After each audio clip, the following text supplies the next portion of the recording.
de la cota de Kramer-Rao, hemos visto el esdor cuadrático medio, y bueno, hemos visto también lo que, ¿no? Las propiedades más favorables, si quieren, que debiera tener un estimador al momento de hacer la estimación precisamente, ¿no?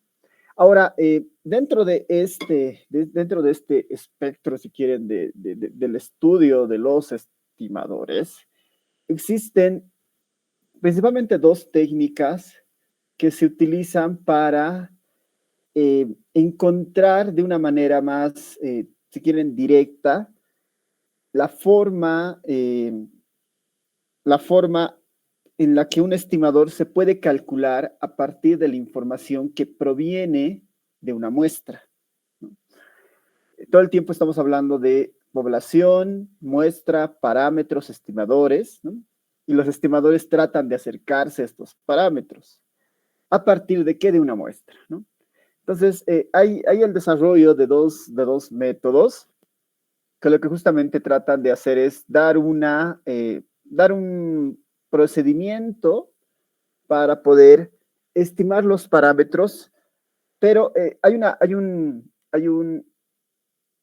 unos requisitos que se deben cumplir, y el primero es que, si bien es cierto, nosotros podemos tener la muestra aleatoria, que hemos dicho que tiene que ser una muestra donde todos los miembros tengan la posibilidad de participar, que sea completamente aleatoria. Eso garantiza que generamos el espacio muestral para las diferentes estimadores que estamos tratando de postular. Si nosotros tenemos una variable aleatoria y podemos sacar una muestra de tamaño n, y esa variable aleatoria tiene una distribución conocida, ¿no? Esa es un poco la restricción en ambos métodos. La distribución de los datos, la distribución de la variable que nosotros estamos explorando, debería ser conocida. Eso es un poco más difícil en algunos casos, ¿no? Porque lo que nos plantea es, tenemos que poder plantear qué forma tiene el comportamiento de una variable aleatoria.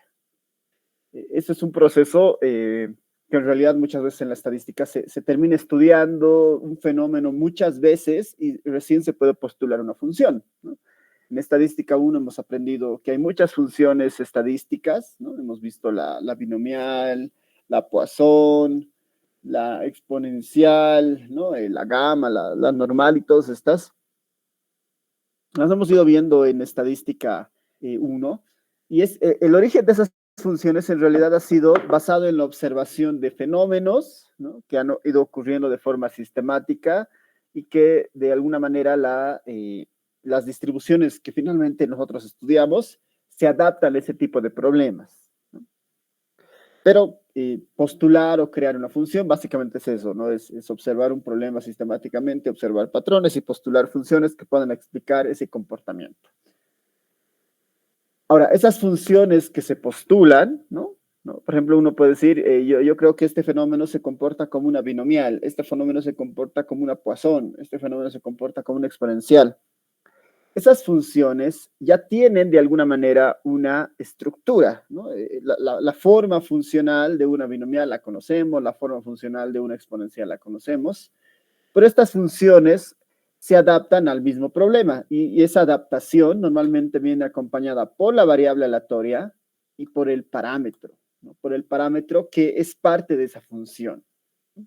Si recuerdan, la distribución normal tiene su forma funcional, tiene la participación de la variable dentro de la función y tiene dos parámetros. La distribución normal tiene el parámetro de mu y el parámetro sigma.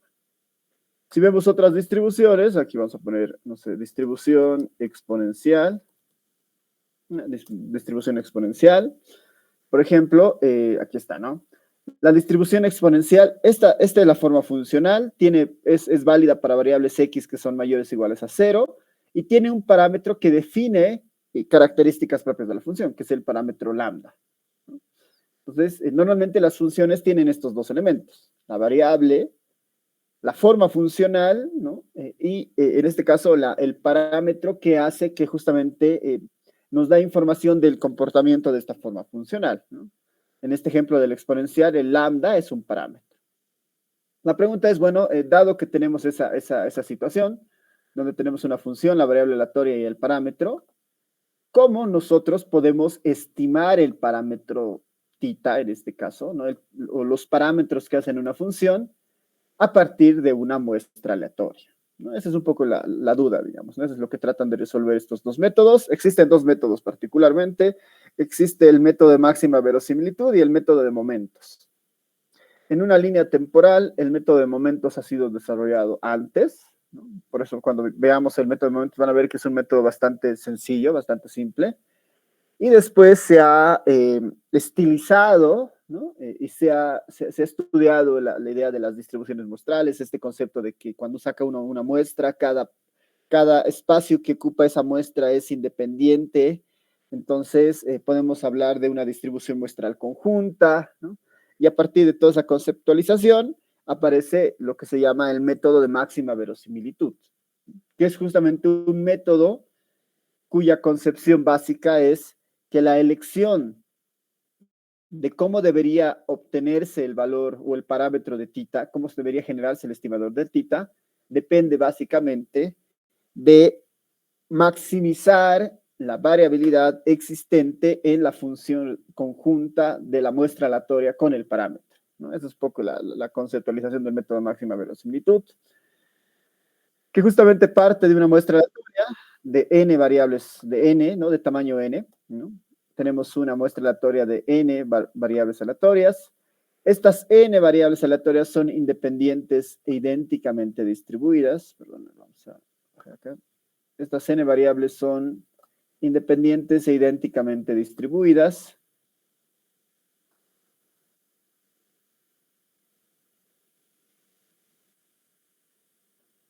Esto de independientes idénticamente distribuidas ya lo hemos discutido en el capítulo de distribuciones muestrales, en el sentido de que el generar una muestra aleatoria en realidad ya nos garantiza que son independientes.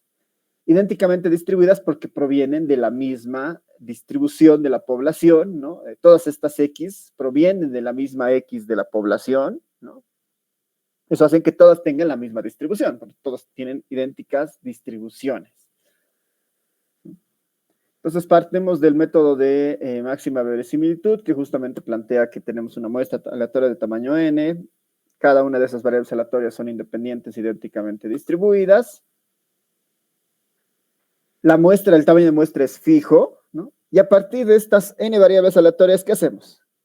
Construimos la función de distribución conjunta, ¿no? Que sería esta f, ¿no? Es una función de distribución conjunta de n variables aleatorias con la interacción del parámetro, que es justamente la que está presente ahí, ¿no? La que nos interesa estimar, porque eventualmente estas X se presentan información de la muestra que la vamos a obtener con la muestra, ¿no? Entonces tenemos la función. Ahora, el hecho de que, si bien es cierto, esta distribución conjunta es nuestra meta, sabemos que son independientes e idénticamente distribuidas. Como son independientes, podemos utilizar básicamente el principio de independencia en una función de distribución conjunta. Si son independientes, ¿qué sucede? Perdón, se está moviendo.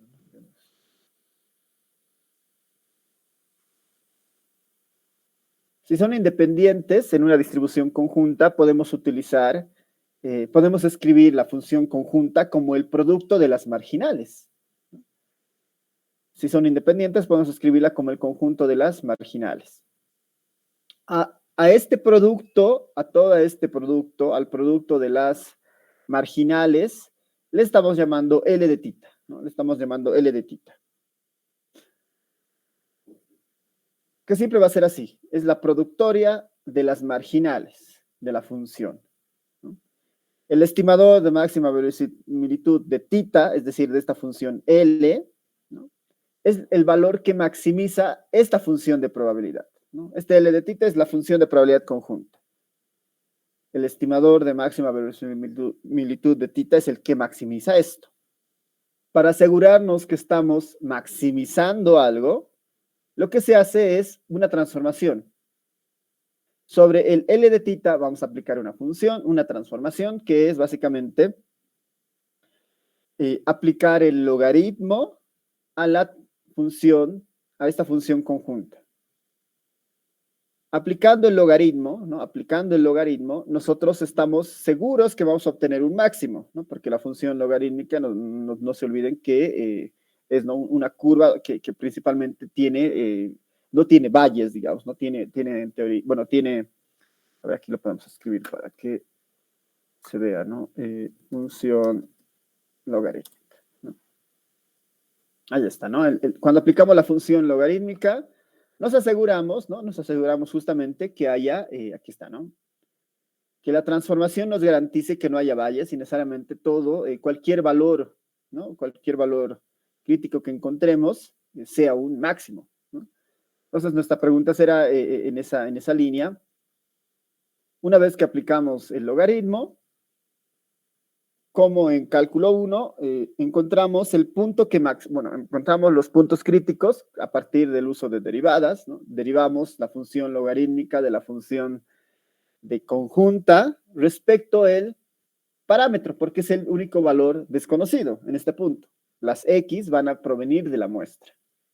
La x1, x2, xn van a provenir de valores de la muestra. Derivamos e igualamos a 0, ¿no? Derivamos e igualamos a 0. Eso nos garantiza que el valor que encontremos para θ va a ser un valor que maximice la función de interés, ¿no? Y ese procedimiento es llamado el método de máxima verosimilitud, ¿no? El método de máxima verosimilitud. Esto que acabamos de ver funciona muy bien cuando la función de interés, la f, tiene un solo parámetro, ¿no? Como la mayoría de las funciones que hemos estudiado, ¿no? La binomial tiene un parámetro p, la exponencial tiene un parámetro lambda, la Poisson tiene un parámetro lambda. Ahora, cuando tenemos alguna función que tiene más de un parámetro, como la normal, por ejemplo, ¿no? Se puede recurrir a una generalización, ¿no?, del método de máxima verosimilitud, que es la misma idea, ¿no? Pero ahora tengo dos parámetros simultáneamente en nuestra función. Imagínense la distribución normal donde queremos conocer el valor para mu y el valor para sigma. ¿Qué deberíamos hacer? Misma idea, construimos a la función L, que es la función conjunta, calculamos el logaritmo de esa función conjunta, derivamos de forma parcial la función respecto al primer parámetro, respecto al segundo parámetro, y si hubieran muchos más parámetros respecto al parámetro P, igualamos a 0 y resolvemos el sistema de ecuaciones. El sistema de ecuaciones que garantice esa resolución, la forma que tengan estos titas van a representar la mejor estimación del parámetro. Eso es lo que plantea los métodos de máxima verosimilitud. Eso es lo que plantea. Podemos ver un ejemplo, ¿no? Podemos ver un ejemplo. Un ejemplo acá aprovechando los apuntes que tenemos. Un ejemplo para la distribución de las más sencillas, ¿no? La distribución Bernoulli, ¿no? Que es justamente la más sencilla, ¿no? A ver, aquí se los voy a ir comentando. ¿Qué tal si nosotros queremos saber para una distribución Bernoulli cuál es el valor que debe tomar el parámetro de la distribución Bernoulli? A ver, se los voy a poner ahí la distribución Bernoulli para que la vean. La distribución Bernoulli, si recuerdan, es de las más sencillas. A ver, ¿dónde me parece alguna? Aquí en imágenes. No, si recuerdan, esta era la distribución Bernoulli, la que está acá, ¿no? La distribución Bernoulli, ¿qué es lo que hace? Lo que hace es, se utiliza para modelar la probabilidad de éxito o fracaso, de un experimento aleatorio, de un solo experimento aleatorio, donde P es la probabilidad de éxito, ¿no? 1 menos P es la probabilidad de fracaso y la variable aleatoria solo toma dos valores, éxito o fracaso, ¿no? Es una distribución bien sencilla la distribución Bernoulli. Y cuando hemos visto ejemplos en estadística 1 sobre el valor de P, típicamente esta era la probabilidad de éxito de un proceso aleatorio que nosotros podíamos calcular, ¿no? Ahora veremos, según el método de máxima verosimilitud, cuál es la propuesta que tiene para este estimador, ¿no? Veremos cuál es la propuesta que tiene para este estimador. Les pongo acá la distribución porque normalmente utilizamos el parámetro P, ¿no? Como la distribución Bernoulli tiene un solo parámetro, le estamos llamando tita a ese parámetro, ¿no? Le estamos llamando tita a ese parámetro. Veremos si puedo trabajarlo, si no directamente en la pizarra.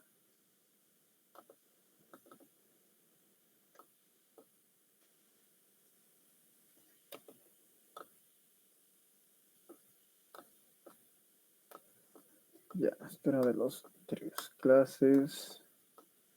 A ver, más bien preguntas hasta ahí, comentarios, dudas.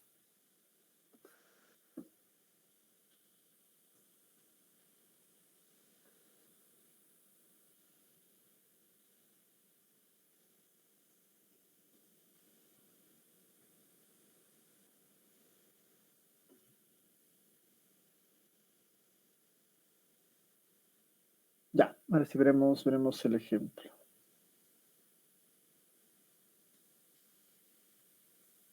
Vamos si funciona esto.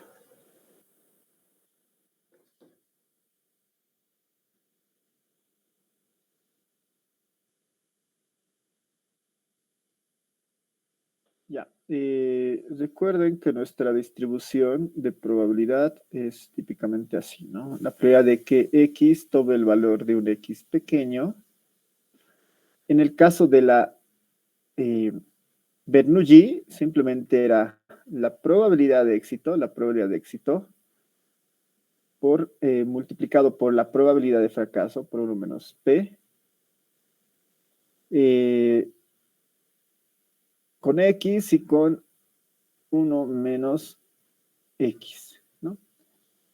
Esto para X que toman valores de 0 a 1, ¿no? Para X que toman valores de 0 y de 1. Esa era nuestra distribución Bernoulli, ¿no?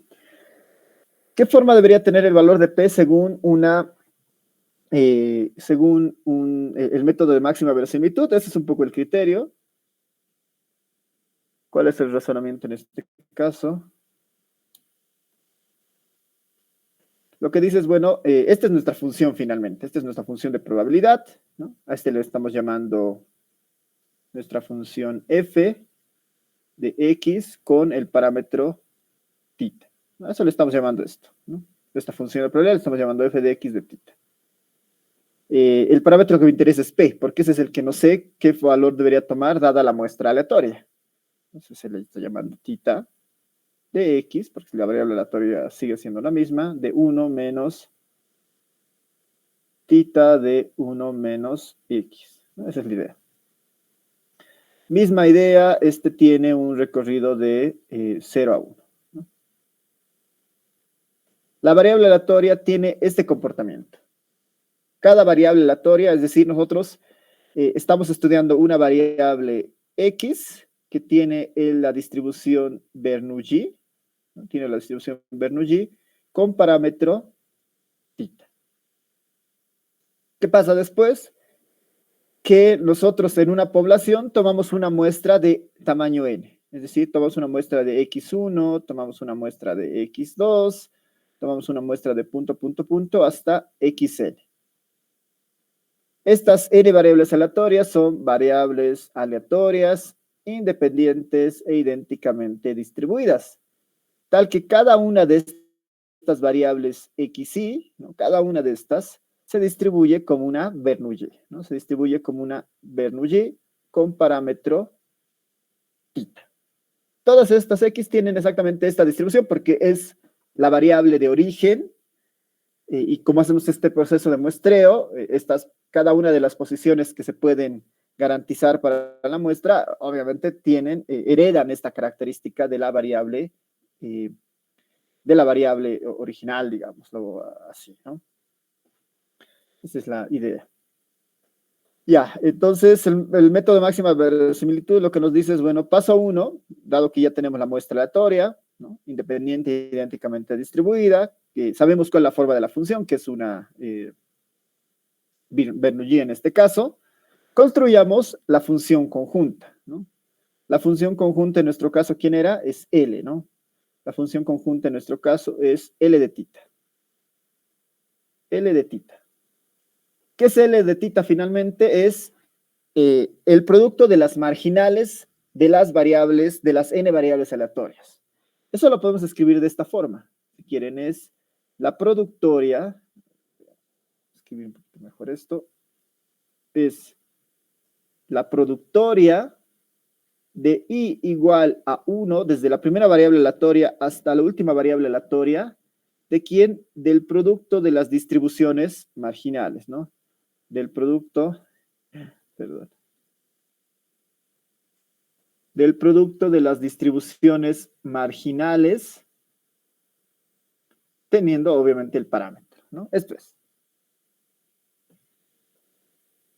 Para nosotros, simplemente es un proceso de reemplazo, ¿no? Operativamente es un proceso de reemplazo. La productoria en i igual a 1 hasta n. La forma de la fxi es esta, ¿no? Lo que estamos viendo ahí. Sería tita elevado a x sub i. Todas tienen exactamente el mismo parámetro porque tienen la misma distribución. Lo único que varía es la variable aleatoria. 1 menos x sub i. Esa sería nuestra L de tita para el caso de la Bernoulli. Ahora, esto es una productoria, ¿no? Esta es una productoria con las x sub i. Por lo tanto, podemos tener todavía un poco de desarrollo. ¿Qué pasaría con esto, no? Esta es una productoria, por si acaso. Entonces, si tengo la misma base, ¿qué pasa en un producto con la misma base? ¿Qué pasa con los exponentes?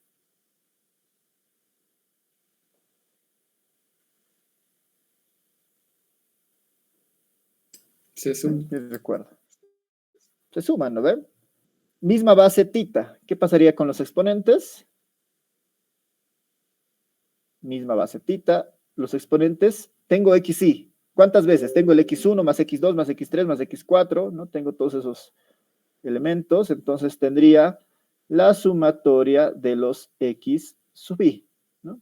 Sobre la muestra, para el tita. ¿Qué pasa con la otra base, que es 1 menos tita? 1 menos tita es igual. Si aplico la sumatoria de este elemento de 1 menos xi, ¿no? Aquí aplico la sumatoria. Si sumo los unos, ¿cuántos unos estoy sumando? N unos, ¿no? Estoy sumando N unos. Entonces aquí voy a tener algo de este estilo, ¿no? Voy a tener N menos, ¿no? Si quieren, menos la sumatoria de las xi, ¿no? Menos N, la sumatoria de las xi sobre la muestra, sobre S. Esta es básicamente nuestra función L de tita, ¿no? Esta es nuestra función L de tita. Siguiente paso. Deberíamos aplicar.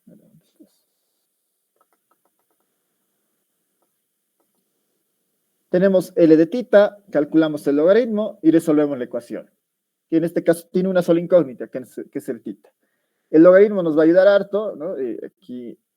Aquí por si acaso los apuntes está desarrollado así con todo el detalle. Básicamente tenemos acá algo muy, muy, muy parecido, ¿no? Muy parecido, casi.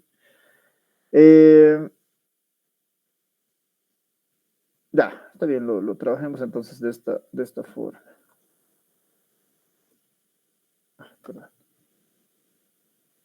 Siguiente paso, ¿no? Siguiente paso, aplicamos el logaritmo a esta función, ¿no?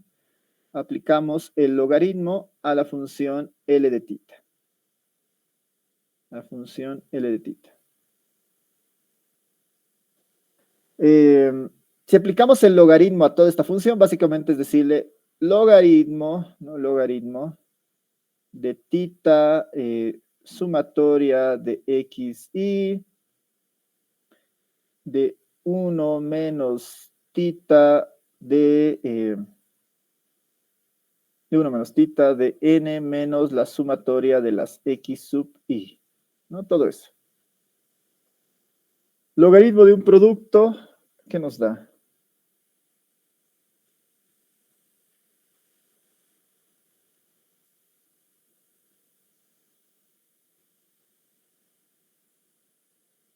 Esto es 1.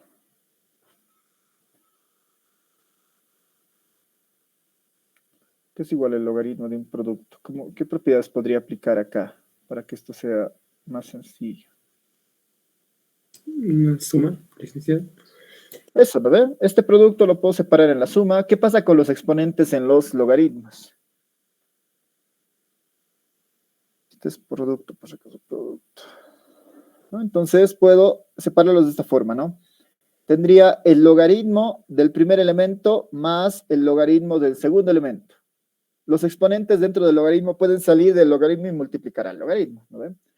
Tendría algo así, ¿no? Sumatoria de x sub y, sumatoria de x sub y, perdón, por el logaritmo de tita. Más, ¿no? Toda esta parte, que sería n menos la sumatoria de x sub y por el logaritmo de 1 menos tita, de 1 menos tita.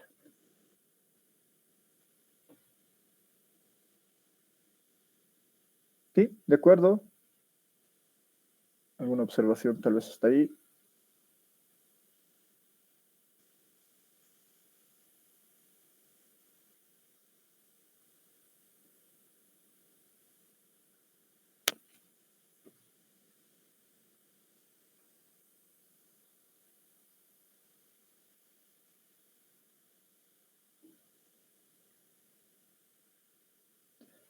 Ya, en teoría deberíamos estar bien. A ver, estamos exactamente en estos pasos que se ven acá, acá, ¿no?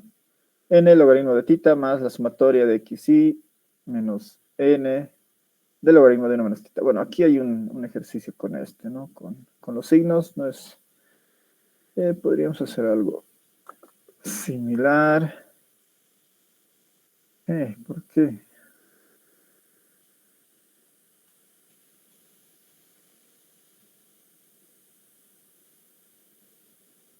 Ya, estamos relativamente bien. A ver,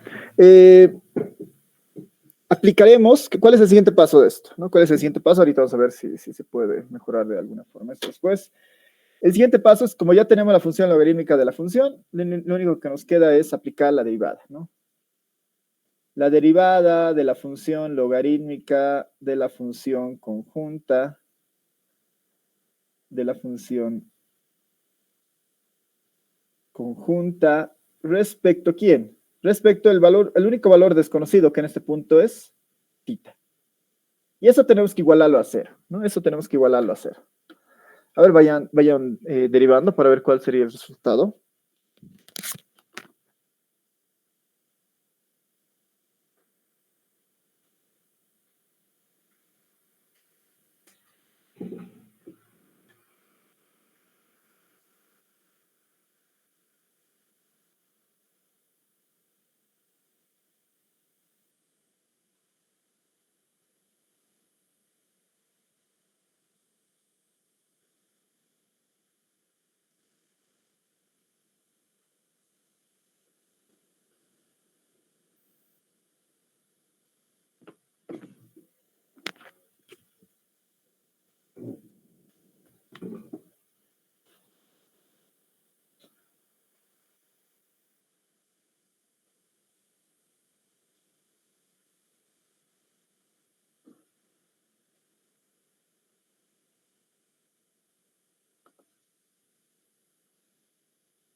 Ya, está bien. Veremos lo siguiente.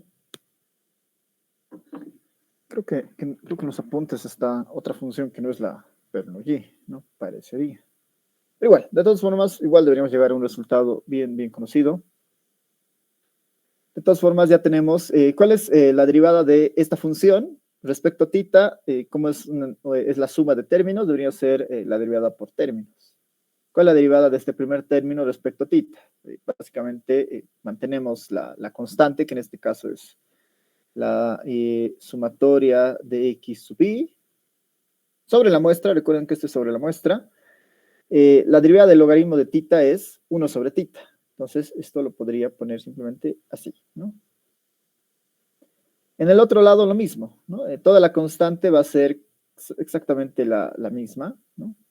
Más, que podemos mantener n veces menos la sumatoria de las x sub i. Todo esto dividido entre el logaritmo de 1 menos tita, ¿no? ¿Cuál es el logaritmo de 1 menos tita? Va a ser 1 menos tita por la regla de la cadena menos 1, ¿no? Por la regla de la cadena. Esto aplicamos sumatoria de x sub i sobre tita. Y bueno, sí, aquí podemos hacer ese artificio, ¿no? Ese menos 1 lo podemos... ya, es que ya no hay mucha diferencia. Ya. Esto simplemente sería menos n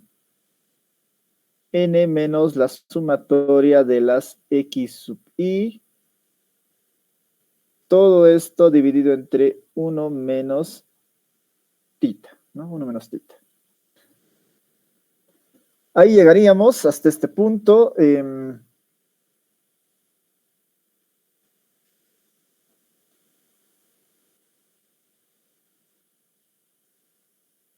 Nuestro siguiente paso debería ser igualar a 0 esto y despejar el valor de tita. Porque, ¿qué es lo interesante en este punto? Que toda la información ya es conocida. Yo voy a hacer saco una muestra de n estudiantes, digamos, ¿no? Calculo sus valores de XY, 1, 0, 1, 0, 1, 0. Sé cuánto es mi tamaño de muestra el n. Lo único que no se sabe en esta forma, en esta parte, es el valor de tita. Por lo tanto, ¿no? Nuestro siguiente paso debería ser igualar todo esto a 0. ¿No? Igualar todo esto a 0 y resolver, ¿no? Igualar todo esto a 0 y resolver. A ver, veremos si podemos escribirlos aquí. A ver, si igualamos esto a 0, todo este término puede pasarse al otro lado, ¿no? Todo este término puede pasarse al otro lado.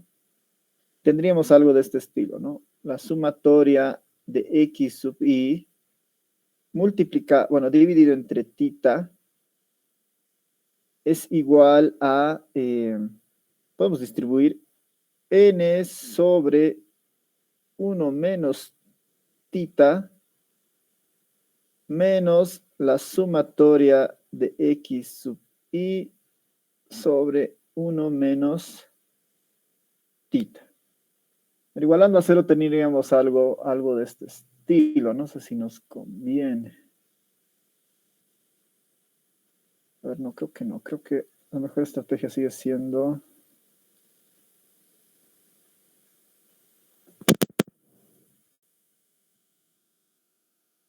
Ya, creo que va a ser... mantengamos nomás n menos la sumatoria de x sub i dividido entre 1 menos tita. Ya. Intercambiamos algunos términos, que sería hacer algo así. 1 menos tita sobre tita es igual a n menos la sumatoria de x sub i sobre la sumatoria de x sub i.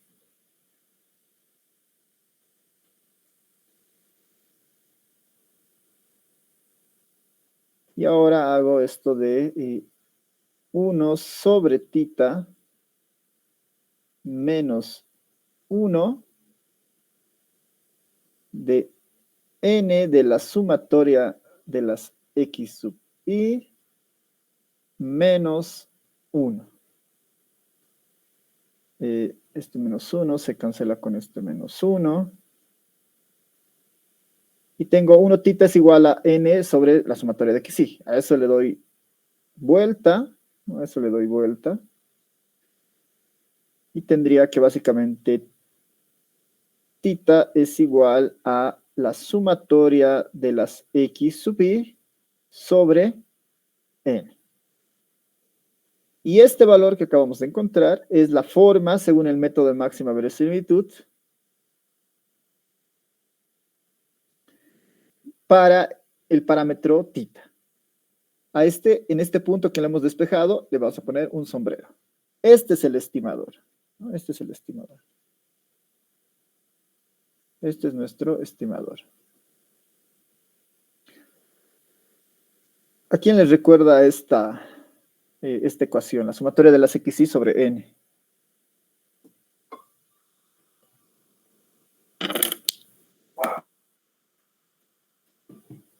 ¿Quién es ese? ¿Qué dicen en el chat? Si han escrito algo.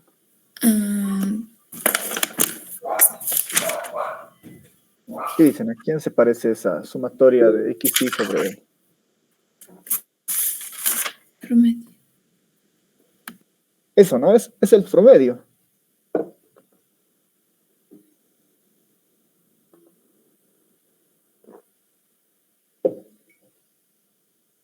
A ver, es el promedio. Para estimar el parámetro tita, lo único que tenemos que hacer es sacar el promedio a los datos que nosotros encontremos. En el supuesto de que los datos provienen de una distribución Bernoulli. No se olviden que este tita para nosotros, ¿qué era? Era aquí voy a subir. Representaba a la P de una distribución Bernoulli. Eso lo puedo poner acá, por si acaso con rojo. Este tita en el fondo, para mí, ¿quién era? Era el parámetro P. Era el parámetro P. Y este parámetro P, ¿qué había sido? La sumatoria de las x sub i sobre n. XY es Bernoulli. Toma valores de éxito y fracaso. XY en este ejercicio solamente puede tomar valores de unos y ceros. Unos y ceros. ¿No? Si estoy tomando una muestra aleatoria de n lanzamientos de una moneda, XY representa, por decir, el número de caras que sale en esa moneda, ¿no? Entonces, acá finalmente, ¿qué va a ser? La sumatoria de XY, en el fondo, ¿qué es? La sumatoria de todos los casos favorables. Digamos que la variable XY, ¿qué es? Es una variable binaria, hemos dicho, ¿no? Es una variable binaria que toma valores de unos y toma valores de ceros, porque es una Bernoulli. Va a tomar valores de 1 cuando, no sé, el individuo iésimo pertenezca a la clase A, vamos a decir. Es decir, y 0 cuando no pertenezca a la clase A. Esto de acá significa, en un ejercicio binario, la probabilidad de éxito puede ser, sale cara, digamos, cuando el individuo I saca cara. El éxito puede ser cuando la persona es diagnosticada con cierta enfermedad, 1, 0. Si la persona es diagnosticada con cierta enfermedad, el individuo I es diagnosticado con la siguiente enfermedad. Versus 0, que no es diagnosticada con esa enfermedad, ¿no? Es una variable binaria.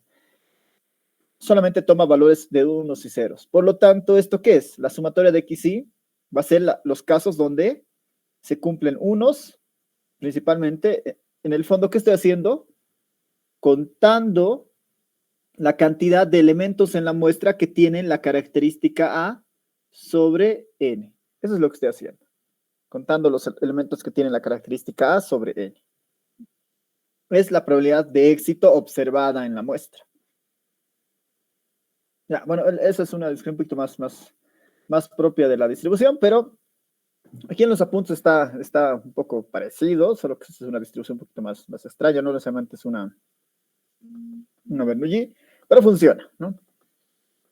Aquí está de la Bernoulli, por si acaso, ahí está de la Bernoulli, mismo ejemplo, mismo diagnóstico. Y bueno, el ejercicio es ese para todos los casos en la máxima verosimilitud. Sin necesidad de escribir, acá podemos ver exactamente la misma idea, pero para una distribución de tipo Poisson, ¿ya? La distribución Poisson, no se olviden que es exponencial de menos lambda por lambda x sobre x factorial. Esta era una distribución de Poisson. Una distribución discreta, ¿no? Para x valor de 0 hasta infinito, ¿no? La distribución Poisson garantiza un poco lo que modelaba, si recuerdan, es el número de eventos que sucedía en un espacio de tiempo lambda, ¿no? ¿Qué tal si nosotros queremos saber cuál es la forma que tiene lambda para una Poisson? Primer paso, construir la función L de tita, ¿no? En este caso, lambda para nosotros es el tita. Aquí en los apuntes está como lambda nomás, así que lo dejaremos así. L que es la productoria de cada marginal de la muestra, ¿no? El producto de cada una de las distribuciones. Es decir, exponencial de menos lambda de lambda x1 factorial. Exponencial de menos lambda, lambda x2 factorial. Es el productorio de esto, ¿no? La productoria de esta función, ¿no? La productoria de esta función. Lo voy a volver un poquito más grande para que se vea mejor esto. Ya.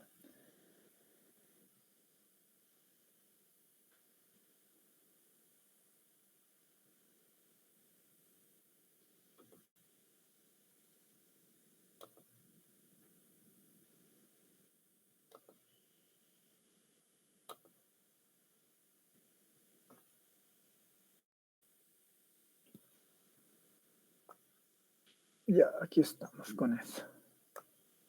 ¿No? Aquí, ¿no? Entonces, ¿qué es? Encontramos L, que es básicamente la productoria de las marginales de la función conjunta.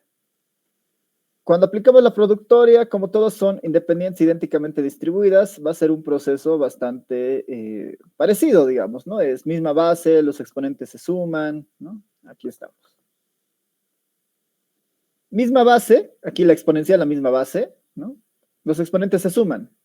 Voy a tener menos lambda n veces, va a ser menos n veces lambda. Lambda a la xy, lambda a la x2, lambda a la xn. Misma base, los exponentes suman. Voy a tener lambda elevado a la sumatoria de las xy sobre la muestra. Lambda elevado a las xy. ¿Qué va a pasar con el denominador?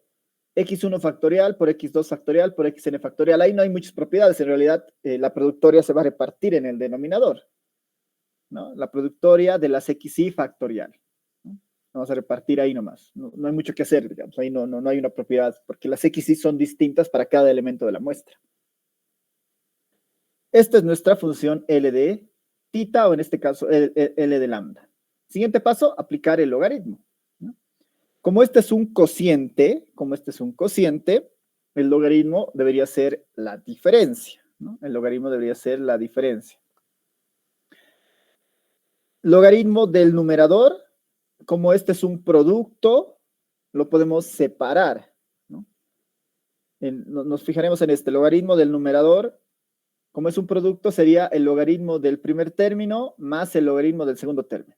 El logaritmo del primer término, el logaritmo de exponencial de menos n lambda, el exponencial con el logaritmo se cancela, el único que baja es menos n lambda. Más el logaritmo del otro pedazo, ¿no? Más el logaritmo del otro pedazo, que sería el logaritmo de lambda, porque no se olviden que, bueno, estamos entrando con la variable el logaritmo de lambda, y su exponente sale fuera, ¿no? Sería la sumatoria de xy por el logaritmo de lambda. El exponente está bajando, aquí por acá está en exponente de lambda. Esta sumatoria es parte del exponente de lambda. El logaritmo sería el logaritmo de lambda, sumatoria de xy. Por propiedades del logaritmo, ese exponente baja, y lo único que me queda es el logaritmo de lambda. Menos el denominador, ¿no? Menos el denominador. Y en el denominador, básicamente no puedo hacer mucho más, es logaritmo de la productoria de las xy factoriales. Ese es nuestro logaritmo de la función de la función conjunta, ¿no? de esta distribución Poisson. Negativo, positivo, negativo. Siguiente paso, derivada. Aquí las x sí son conocidas porque eventualmente la vamos a tener con los datos. La única desconocida es lambda. Hacemos la derivada respecto de lambda. La derivada acá respecto de lambda, simplemente la constante, menos n. La derivada de este término respecto de lambda, igual que antes, ¿no? La sumatoria de xy sobre 1 sobre lambda. 1 sobre lambda. La derivada de este término respecto a lambda no importa, no tiene lambda, ¿no? La derivada de una constante, 0, no importa. Tendría menos n, la sumatoria de las xy sobre lambda. Como ya tenemos la derivada, igualamos a 0 y resolvemos la ecuación para la única incógnita que hay, que es lambda. Menos n pasa al otro lado, invertimos nuevamente y tengo que lambda igual había sido el promedio en el caso de la Poisson. Lambda es igual a la sumatoria de las xy sobre n. ¿No? Lambda es igual a la sumatoria de xy sobre n. Ese es nuestro valor de lambda. Le ponemos un sombrerito porque ya es un estimador. Y eso es el procedimiento del estimador de máxima verosimilitud.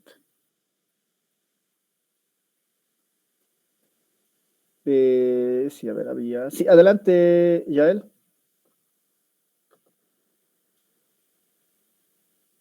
Sí, Yael, tenías una consulta. No, disculpe, licenciado, mi celular tiene problemas, disculpe. Ah, ya, en otro lado. Ya. ¿Alguna consulta? ¿Duda?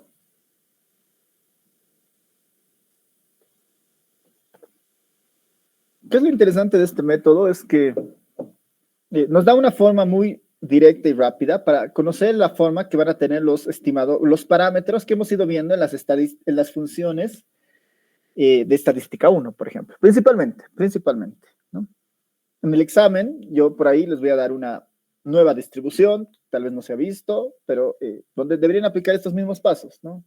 Función conjunta, logaritmo, derivada, resolver la ecuación. Eso es lo que se tiene que hacer en estos casos. En los apuntes, por si acaso, con esos dos ejemplos vamos a terminar esta parte del método de máxima verosimilitud. En los apuntes, por si acaso van a ver el ejemplo para la exponencial, que es algo muy parecido. Ahora, para la exponencial, el resultado es 1 dividido el promedio. Vamos a ver, van a ver igual en los apuntes para la normal, ¿no? Que por ahí parecería un poquito más largo, pero con el procedimiento adecuado, igual termina, ¿no? Este ejemplo con la normal, a ver, esto tal vez lo podemos ver conmigo, pero así, a manera de comentario. Mismo procedimiento con la normal. Tenemos una muestra de n elementos, independiente e idénticamente distribuidos, donde las x se distribuyen como una normal, pero la normal tiene la característica de que tiene dos parámetros, el mu y el sigma.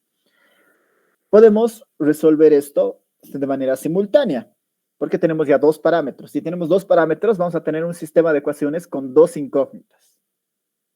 Entonces, aplicamos misma idea, solamente que ahora tendríamos, el resultado debería ser dos ecuaciones, o derivar la función logarítmica respecto a mu y otra vez respecto a sigma y resolver la ecuación. Esa es la única variación. De manera muy rápida podemos ver esto. La función normal, recuerden que es esto. 1 sobre raíz cuadrada de 2pi, sigma cuadrado. Aquí en vez de raíz cuadrada está elevado a la 1 medio. De la exponencial de menos 1 medio de x menos mu cuadrado, sigma cuadrado. Esta es la forma que tiene la distribución normal. Primer paso, encontrar la función conjunta, que es la productoria de las marginales. Aquí está, la productoria de cada una de las marginales. En esto, ¿cuál es la única variación? Esta era la función de la variable aleatoria. Si lo aplicamos para cada una de las valores de la muestra, lo único que hacemos en la productoria es, donde había xy, le ponemos una y. Ese es el único cambio. La productoria de la función normal para cada muestra, para cada xy. Sobre esta aplicamos las propiedades de la productoria. Misma base. ¿Qué pasa? Los exponentes se suman. Un medio, ¿cuántas veces va a aparecer? N veces, ¿no? N medios. 2pi sigma cuadrado, N medios. Misma base. La E es la misma base, ¿Qué pasa con los exponentes? Se van a sumar sus exponentes. Entonces la sumatoria ataca al exponente, en realidad del exponencial. Menos 1/2 de sigma cuadrado sale como constante fuera de la sumatoria y la sumatoria únicamente afecta al término xi menos mu. Xi menos mu. ¿No? Ahí se ha ido la sumatoria. Esta productoria se ha vuelto todo esto. ¿No? Todo esto. Donde en realidad la muestra como tal está concentrada acá en el exponente del exponencial, xi. Y después las incógnitas son sigma cuadrado y mu. Sigma cuadrado y mu. ¿Cuál es el siguiente paso? Aplicar el logaritmo. El logaritmo a toda esta función. Como es un cociente, va a ser una diferencia, ¿no? Como es un cociente, va a ser una diferencia. Logaritmo del numerador, que sería exponencial de menos todo esto, ¿no? Logaritmo de exponencial se van a cancelar y lo único que va a bajar es el exponente, ¿no? Va a bajar el exponente. Entonces tendría, a ver, ¿dónde estás acá? Ya, es un tema de, va a bajar con menos, aquí está el menos, 1 sobre 2 sigma cuadrado de la sumatoria de xi mu, ¿no? Aquí está todo ese término, con negativo. Es un tema de orden simplemente. Va a ser el logaritmo del numerador menos el logaritmo del denominador, menos el logaritmo del denominador. El logaritmo únicamente va, bueno, es el logaritmo de 2pi sigma cuadrado y el exponente va a salir fuera del logaritmo, ¿no? N medios. Sí, un tema de orden simplemente, pero es indiferente. Este es el logaritmo del denominador, este es el logaritmo del numerador con sus respectivos signos. Siguiente paso, encontrar las derivadas parciales, porque tengo dos incógnitas, sigma cuadrado por un lado y mu. Sigma cuadrado y mu. Ahí hay que notar que sigma cuadrado, todo, incluyendo el cuadrado, ese es el parámetro, incluyendo el cuadrado, ¿no? Incluyendo el cuadrado. ¿Qué es lo que hacemos primero? Derivamos esta función logarítmica respecto a la primera incógnita, respecto a mu, ¿no? Podemos hacer la derivada parcial respecto a mu. Como son dos términos, la derivada del primer término al no tener mu no importa, se cancela y tendríamos solamente que pensar en este término, ¿no? La derivada de esto respecto de mu, ¿no? La derivada de esto respecto de mu. Aquí hay que un poco diferenciar esto. A ver, primero, las constantes se mantienen. 1 sobre 2 sigma cuadrado. Aquí imagínense que hay un 2, ¿no? 1 sobre 2 sigma cuadrado. ¿Cuál es la derivada de esta función? ¿No? ¿Cuál es la derivada de esta función? Al final es una sumatoria, ¿no? Se está sumando varias veces. Xi menos mu al cuadrado. X1 menos mu al cuadrado. X2 menos mu al cuadrado. ¿Cuál es la derivada de eso? El 2 baja, ¿no? El 2 baja porque es como x cuadrado. Y se cancela con el 2 que estaba abajo. Se cancela con este 2. Se cancela. ¿Qué me queda? Xi menos mu. Por la regla de la cadena, todo esto tengo que multiplicarlo por menos 1, porque está acá, ¿no? Por menos 1. Y ese menos se va con este menos. Por eso aparece sin signo, ¿no? Con signo positivo. Entonces tendría 1 sigma cuadrado de la sumatoria del xi menos mu igual a 0. Sobre respecto mu, ¿no? La derivada respecto mu. Hacemos lo mismo, la derivada respecto sigma cuadrado. En ambos términos tenemos sigma cuadrado, así que ahí vamos a tener que trabajar. En el primer caso, menos n medios se queda como constante. La derivada va a ser la derivada de logaritmo de 2pi sigma cuadrado.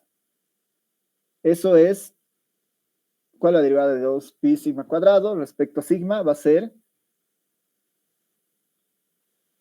¿qué va a ser igual?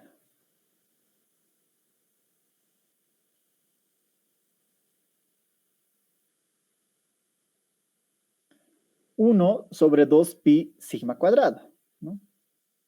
Va a ser 1 sobre 2pi sigma cuadrado. Pero esos 2pi, por la regla de la cadena, ¿cuál es la derivada de lo que está aquí adentro? De 2pi sigma cuadrado, la derivada es 2pi. El 2pi se va a cancelar con el 2pi de ahí y lo único que voy a tener es n sobre 2 sigma cuadrado. ¿No? N sobre 2 sigma cuadrado. Más, bueno, hasta aquí, menos n, 2 sigma cuadrado, la derivada de este término. La derivada de este otro término. Esta sumatoria se queda tal como está porque no está afectada por el sigma cuadrado. 1, 2, sigma cuadrado. ¿No? 1, 2, sigma cuadrado. La derivada de menos 1 medio de sigma cuadrado, 1 medio igual se queda, el único resultado que tendría es sigma a la cuarta, ¿no?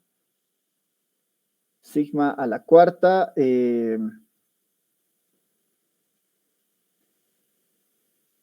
no sé si se entiende esto de sigma a la cuarta porque queda, ¿no? Recuerden que este sigma es como un sigma cuadrado, no es como un x cuadrado normal, ¿no? Es como una x, digamos, es como ponerle una x, tal vez eso es más sencillo, ¿no? Imaginarse que este sigma cuadrado es un tita cualquiera, ¿no? Sería 1 sobre 2 tita, ¿no? ¿Cuál es la derivada de 1 menos 2 tita? ¿No? ¿Cuál es la derivada de 1 menos 2 tita? Va a ser menos 1 de 2 tita al cuadrado, ¿no? Ese cuadrado, como está el cuadrado, si el tita lo volvemos a poner como sigma cuadrado, va a ser sigma cuadrado por 2 es sigma a la cuarta, ¿no? Por eso aparece este sigma a la cuarta. Y bueno, este se vuelve positivo porque como este está en el denominador, al pasarse el negativo, negativo menos por menos se vuelve positivo. Ya tenemos las dos derivadas, lo único que hacemos es resolver el sistema de ecuaciones, que debería ser igualar a 0 y resolver. En algunos casos no es tan necesario, pero podemos hacerlo, ¿no? Si es que esto igualamos a 0, el sigma cuadrado noten que no importa, ¿no? Se puede ir con el 0 y lo único que me queda es la sumatoria de xy menos mu. ¿A qué es igual la sumatoria de xy? Distribuyo la sumatoria de xy menos n veces mu. Eso es igual a 0. De aquí podemos resolver esto. Despejamos el mu, que es la incógnita. La sumatoria de xy pasa como menos.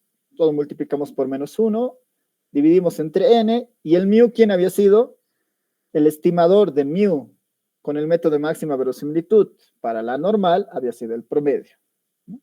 Algo que intuitivamente ya lo hacíamos desde estadística 1, ¿no? Ahora lo estamos confirmando con el método de máxima verosimilitud, que el estimador para mu, utilizando una muestra, es nada menos que el promedio.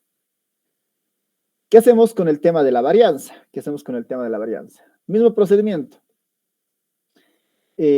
Despejamos, este se va a ir al otro lado como negativo, los negativos van a volver positivos multiplicando por menos 1 ambos términos, estos dos se van a cancelar, esta n va a bajar, el sigma a la cuarta con el sigma cuadrado se va a volver sigma cuadrado y voy a tener esto. Sigma cuadrado sombrero es igual a la sumatoria de xy menos mu cuadrado sobre n.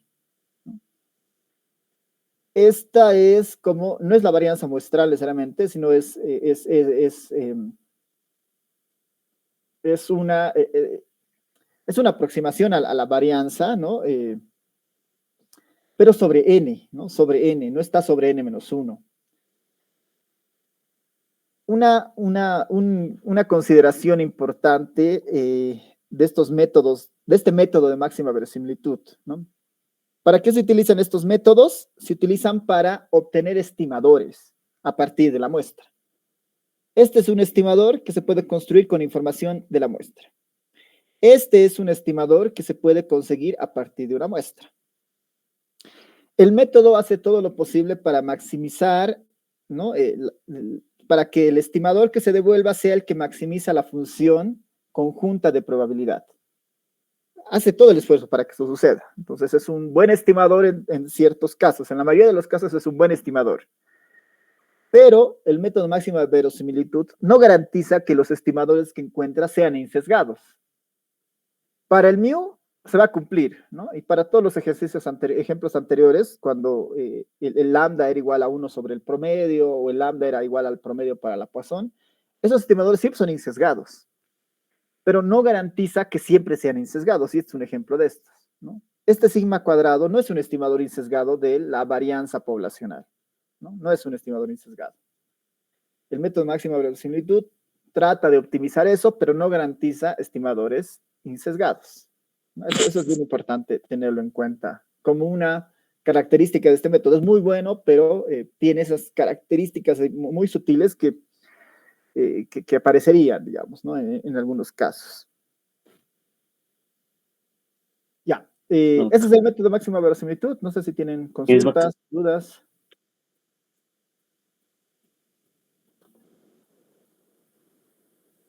Nadie. Que alguien estaba con el micrófono.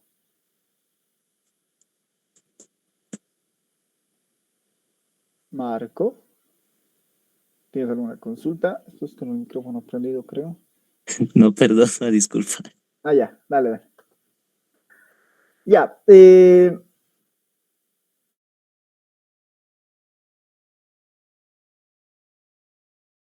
método. Esto es muy sencillo, es muy, muy sencillo. ¿Qué es el método de momentos? Este es el método más antiguo, ¿no? El método fue desarrollado en 1894, imagínense, estamos viendo un método desarrollado hace más de 100 años por Pearson, y que, a diferencia del método máximo verosimilitud, el método máxima verosimilitud se ha postulado y ha aparecido en 1912, ¿no? Casi 18 años después, digamos, ¿no? 18 años después. Porque en ese punto había muchas personas interesadas en eso, en tener un criterio basado en una muestra que nos permita tener un estimador confiable a partir de distribuciones, ¿no? El método de momentos es muy simple y lo que dice es, recordemos el concepto de momentos, ¿no? Recordemos el concepto de momentos. En estadística 1 se ha debido un poco a discutir. Existen dos tipos de momentos: los momentos respecto al origen y los momentos respecto al promedio, ¿no? Los momentos respecto al origen y los momentos respecto al promedio. Y el momento en realidad es una derivación de los momentos que existen en la física y nos habla de los estados o de los diferentes estados que pueden ir ocurriendo. En este caso, para nosotros, la varianza, por ejemplo, la varianza, ¿no? Recuerden que la varianza tiene más o menos esta forma. La varianza es un momento respecto al promedio, ¿no? Porque esto es respecto al promedio, xi menos x bar. Este es un momento respecto al promedio y el exponente define el orden del momento. Xi menos x barra, este es el segundo momento respecto al promedio. Y el promedio, en el fondo, ¿qué es?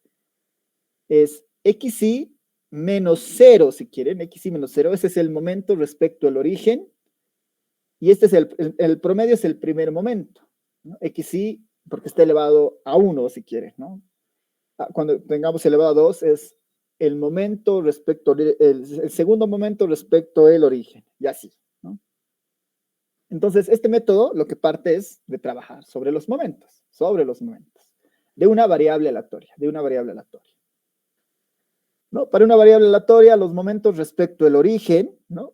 Los de origen están bien vinculados con la forma del promedio, solo que hay que ir poniéndole cuadrado si quieren acá. Esto como un término operativo sobre la muestra, como un término basado en una variable aleatoria, es la esperanza, ¿no? El primer momento será la esperanza, el segundo momento será la esperanza de x al cuadrado, el késimo momento será la esperanza de x a la k. Esos son los momentos respecto al origen. Ese es el primer paso para encontrar estos estimadores. Igual nos alimentamos de una muestra aleatoria. Cx1, x2 hasta xn, una muestra aleatoria de tamaño n, de una variable aleatoria x, ¿no? Tenemos una muestra de tamaño n definida, conocida como n. La variable aleatoria la tenemos ahí especificada. Una de las ventajas por ahí del método de momentos es que no necesariamente necesitamos conocer la función, porque en realidad lo que nos dice es, bueno, tú puedes estar observando un fenómeno del cual no necesariamente conoces, pero sí podemos tener estimaciones de los momentos de esa distribución utilizando la información de la muestra, ¿no? Esa es un poco una diferencia bien interesante respecto al método de máxima verosimilitud, ¿no? Y que dice, bueno, a partir de la muestra puedes construir los momentos utilizando la información de la muestra. El primer momento será igual a la sumatoria de xi sobre n, puros datos de la muestra. Este en el fondo es el promedio, si recuerdan, ¿no? El segundo momento será el m2, la sumatoria del xi al cuadrado sobre n. Segundo momento.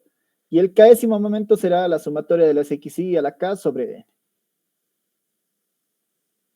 Noten que en el fondo estamos, por un lado, en la parte teórica ¿no? Estamos diciendo que existen estos momentos asociados a la variable aleatoria y su forma funcional si existiera, que son las esperanzas de x, la esperanza de x al cuadrado, que son los momentos respecto al origen.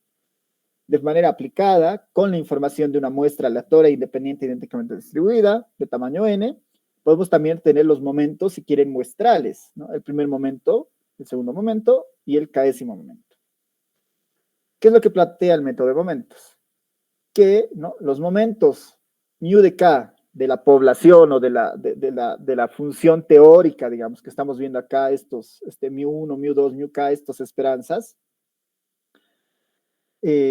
van a estar en función de parámetros desconocidos, propios de la función o propios de la población que se está estudiando.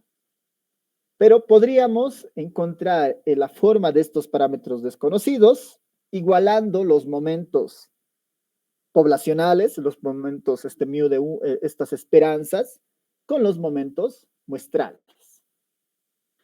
Y así construir un sistema de ecuaciones según la cantidad de parámetros que nosotros tengamos. Si tenemos un solo parámetro, bastará comparar el momento, ¿no?, el momento teórico, digamos, la esperanza de la función con el momento muestral, que para nosotros es el promedio. Bastará con hacer eso. Si tenemos dos parámetros en nuestra función, como en el caso de la normal, deberíamos comparar los dos siguientes momentos. Y así, ¿no? Si tenemos tres parámetros, comparar los tres primeros momentos. Esa es un poco la conceptualización, ¿no? Aquí abajo lo que nos dice es eso, ¿no? Comparamos el primer momento teórico, si quieren, con el momento muestral. Primer momento muestral. El segundo con el segundo, el tercero con el tercero, el késimo con el késimo. Es eso. Es básicamente un problema de igualación. Y una vez que igualamos, despejamos el parámetro de interés, ¿no?, para saber cuál es la forma o cuál es la estimación por el método de momentos de ese parámetro. Si vemos esto para la exponencial, que va a ser un ejercicio muy, bueno, podríamos hacerlo igual para la binomial, digamos, que no va a ser muy diferente. A ver, lo menos para la binomial que lo habíamos calculado aquí arriba, ¿no? Para que vean qué tan sencillo es este método, ¿no? Recuerden que por el método de máxima verosimilitud, este era el resultado. Tita era igual a la sumatoria de x y sobre n, aplicando todo lo que hemos ido viendo. Veremos lo mismo por el método de momentos. Veremos lo mismo por el método de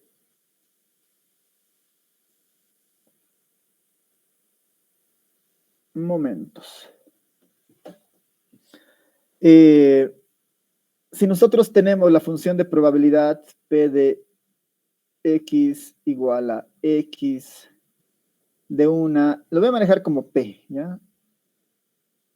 P elevado a la x de 1 menos P elevado a 1 menos x. Elevado.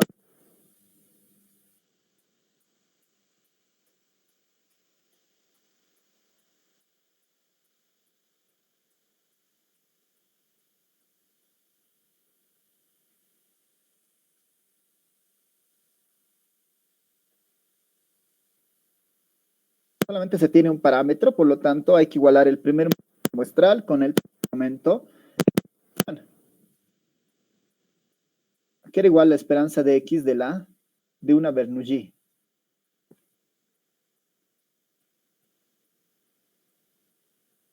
La P. A P nomás, ¿no veo? A P nomás. ¿Cómo calculamos la esperanza? ¿No? Bueno, hacemos, es el valor de la variable aleatoria por la función evaluada en ese punto. Cuando x valga 0, todo se cancela. Cuando x valga 1, 1 por todo esto, cuando x es 1, ¿qué va a quedar? Solamente va a quedar P. ¿Esa es la esperanza de qué?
Ya. Ahora sí. A ver, ¿me confirman? Ah, ya, qué raro. Ya. Tal vez se ha desconectado un rato el micrófono. Ya. A ver. Entonces, ¿no? Lo único que hay que hacer es igualar la esperanza de la función con el primer momento muestral, que en este caso es el promedio. La esperanza de una exponencial, si recuerdan, es 1 sobre lambda, ¿no? Y el primer momento muestral para nosotros es simplemente el promedio muestral. Igualamos 1 sobre lambda, el primer momento muestral es el promedio, sumatorio de xi sobre n. Despejamos lambda, y lambda se estima para una exponencial por el método de momentos como 1 sobre x barra. Como ven, es bien sencillo, ¿no? Veremos uno que acabamos de ver, que es el de la normal. A ver, aquí hay un ejemplo de la geométrica, que la pueden ir viendo ahí. Tenemos un ejemplo de la normal, para que contrasten la diferencia. Tengo acá un ejemplo de la normal. ¿Dónde estás? Sabemos que...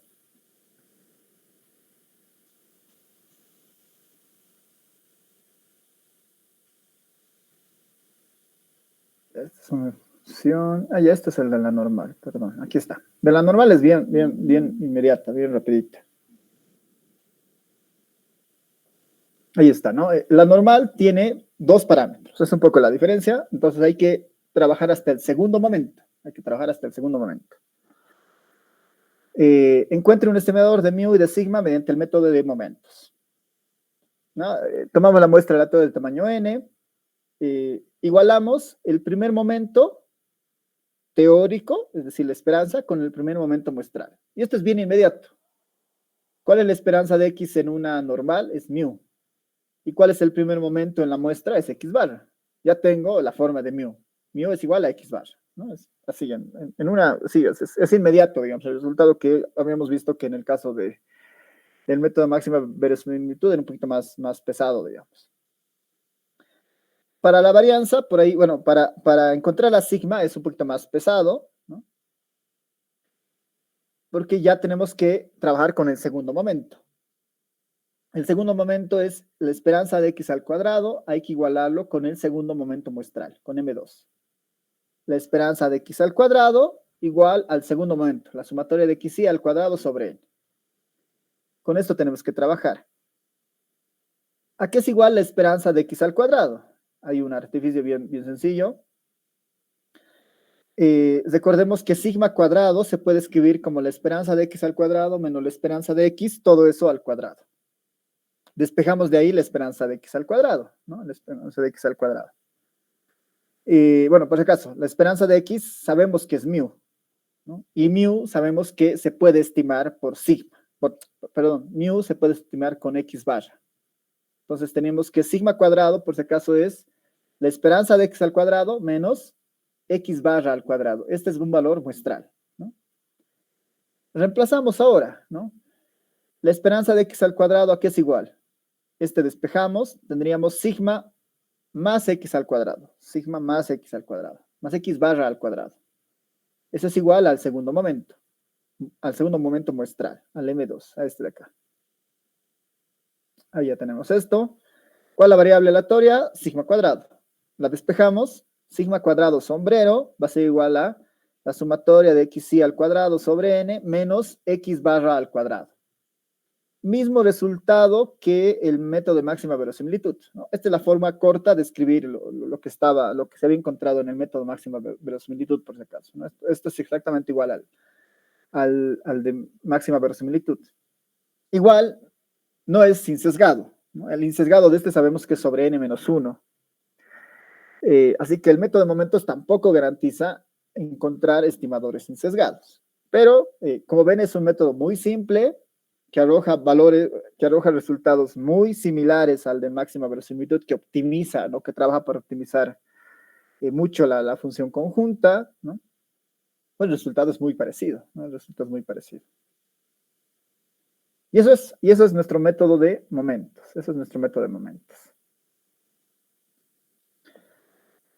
A ver, con eso estamos terminando casi el tema de estimadores puntuales. Bueno, básicamente con esto estamos terminando el método de estimadores puntuales. Estimadores puntuales.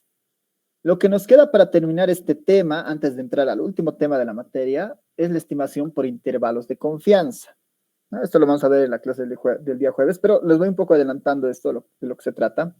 Porque, a ver, todo lo que hemos visto hacia atrás, ¿no? Hacia atrás, es cómo postular a un estimador para un parámetro. Cómo postular un estimador para un parámetro. A ver, aquí mire al dibujito, ¿no? Todo lo que hemos visto hasta este punto. Y eso tiene que quedar claro con un poco de diferencia, ¿no? Nuestra meta es el parámetro. Nosotros estamos diciendo, ya sé cómo puedo estimarte a ti, ¿no? Con algunas técnicas, ¿no? Tengo algunos criterios, sin sesgadez, eficiencia, cota de Kramer-Rao. Ahora tengo formas puntuales que a partir de una muestra sé cómo puedo estimarte con el método de momentos, el método de máxima verosimilitud, ¿no? Pero, ¿cuál es la característica? Que las estimaciones que estamos generando se conocen en estadística como estimaciones puntuales. Porque yo digo, bueno, en el caso del promedio, por ejemplo, ¿no? Si tú eres el estimador del promedio, bueno, perdón, si tú eres el parámetro del promedio, que finalmente es un número en la población, yo voy a estimarte ¿con quién? Con el promedio muestral. Este es un punto. Yo digo, para estimar el mu, yo voy a utilizar un solo punto y decir, bueno, el promedio que yo obtenga de la muestra, ese es el valor que tienes tú en la población. Y eso a veces es un poco peligroso porque lo que estamos diciendo es, estoy dando un solo valor probable para el parámetro. ¿A partir de qué? De una muestra aleatoria. Utilizo la muestra aleatoria que se ha obtenido, ¿no? La muestra aleatoria. Construyo el estimador y digo, este punto, porque finalmente cuando yo evalúo el promedio, ¿qué me va a salir? Me va a salir un número, ¿no? Me va a salir un número. Imagínense que ¿no? Imagínense que ahorita de los 55 personas que están conectadas, ¿no? De las 55 personas que están conectadas, digamos que yo tomo una muestra aleatoria de tamaño 5, ¿no? Calculo de los 5 el promedio de las 5 personas que salen, y de ese promedio de las 5 personas, el promedio había sido de 23 años, digamos, ¿no? 23. Y yo digo, con esta muestra aleatoria de tamaño 5, yo estimo que el verdadero promedio de las 55 personas es de 23. Yo estoy dando un solo candidato, ¿no? Yo estoy dando un solo candidato, un punto, como candidato al estimador global, al parámetro poblacional, ¿no? Este no lo conocemos, ¿no? Para conocerlo debería yo hacer un censo sobre los 55 estudiantes y obtener el promedio. Y ese promedio, este estimador se está aventurando, digamos, porque lo que dice con esos 5 datos, sale 23 el promedio y me dice, bueno, 23 es el promedio, es la estimación de este parámetro poblacional. A lo mucho que podemos hacer es que, por si acaso, este valor del promedio tiene un error, ¿no? Que si recuerdan era la varianza de X barra, y la varianza del X barra era sigma cuadrado sobre N, ¿no? Sombrero, digamos. Bueno, en este caso el sombrero era la varianza muestral sobre N. Este para mí es una medida de error. Yo le puedo decir, por si acaso, es 23, pero me estoy equivocando en esta medida, digamos, ¿no? Porque la varianza, esta es mi medida de error de este número que estoy dando. Sin embargo, lo que vamos a ver ya en la siguiente clase es, ya no me voy a aventurar a darle un solo número. Yo no le voy a decir que el promedio es 23, ¿no? Lo que va a pasar ahora con los intervalos de confianza, ¿no? Con el intervalo de confianza. La confianza es una medida numérica que nosotros le vamos a poder asignar desde la siguiente clase, ¿no? Le vamos a asignar algo de confianza. No le podemos asignar el 100% de confianza, porque significaría que estamos en un proceso completo, estamos estudiando a la población. Vamos a poder asignar valores de confianza cercanos al 100, por decir, bajo una confiabilidad del 95%. Porque nuevamente 100 no puedo, porque si fuera 100 no tengo una muestra. Estoy estudiando a toda la población, ¿no? Bajo una confiabilidad del 95%, para estimar al promedio, en base a estos 5 personas, digamos, que he sacado de la muestra, yo no le voy a dar un solo número, le voy a dar un rango.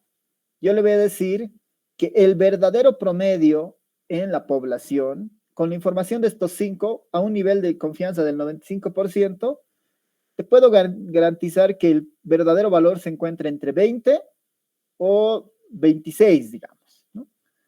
Yo le estoy dando ahora un rango, ¿no? Yo le estoy dando un rango, un límite inferior y un límite superior.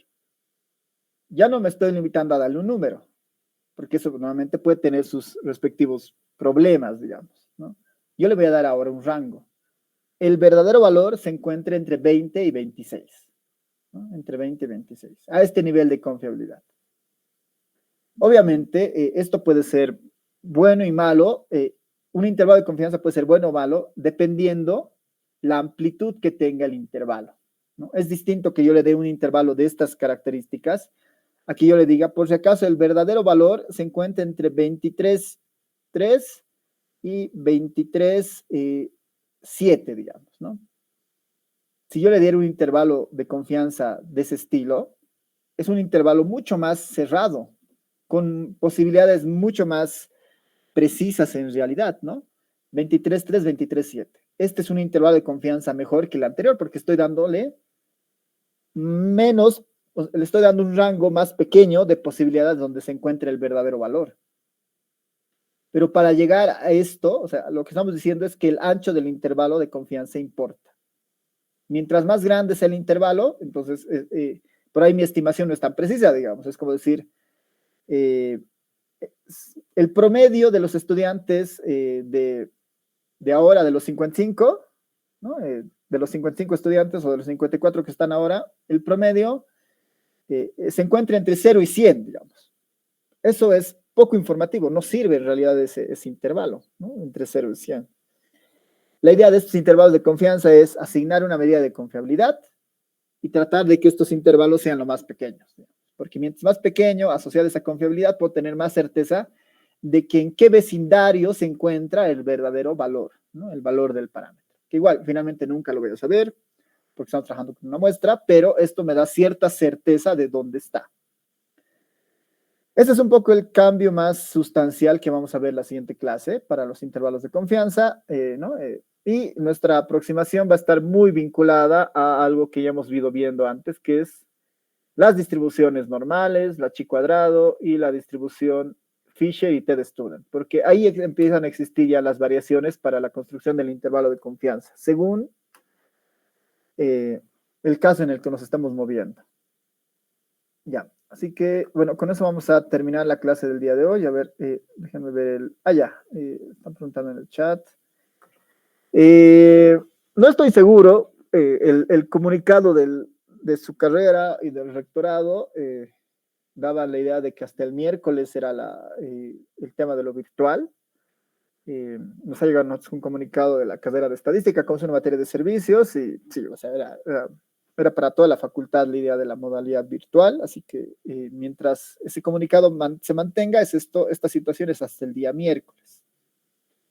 Si saliera otro comunicado, que por ahí se saldrá tal vez si es que esto del paro de mañana se confirma y la situación de inestabilidad por el tema de los bloqueos y la gasolina se mantienen, es muy probable que salga otro comunicado. En cuanto yo tenga alguna novedad, yo les voy a avisar al grupo de Telegram, por favor. Y si ustedes tienen alguna novedad antes, igual me escriben nomás para cruzar información ahí con la dirección de mi carrera y les confirmo, ¿no? Les confirmo cómo sería lo del jueves. Hasta mañana en la noche, por favor, esperaremos y sobre eso vemos el día jueves cómo hacemos. Ya, estamos relativamente bien en avance, estamos creo que retrasados un par de clases. No es nada que se pueda, no es nada dramático, digamos, como para acelerar si nos faltaran hartos temas, porque tanto de intervalos de confianza, una vez que entendamos el concepto de lo que es un intervalo, todo es muy, así, todo es con formulario, digamos, porque todo es muy mecánico. Lo mismo con pruebas de hipótesis. Una vez que entendamos lo sustancial, después todos son casos específicos con fórmulas. Lo importante es conocer el procedimiento y el protocolo para responder eso, ¿no? Y entender qué significa cada uno de estos procedimientos y por qué utilizamos, que es lo más sustancial.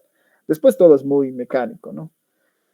Pero eso va a ser fácil de utilizar en la medida que entendamos el concepto que está por detrás, ¿no? El fundamento.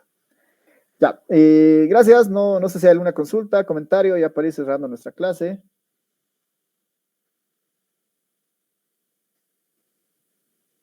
Ya, creo que no. Listo, nos vemos entonces el día jueves. Nos vemos, chao, chao. Hasta luego, Lick. Nos vemos, hasta luego.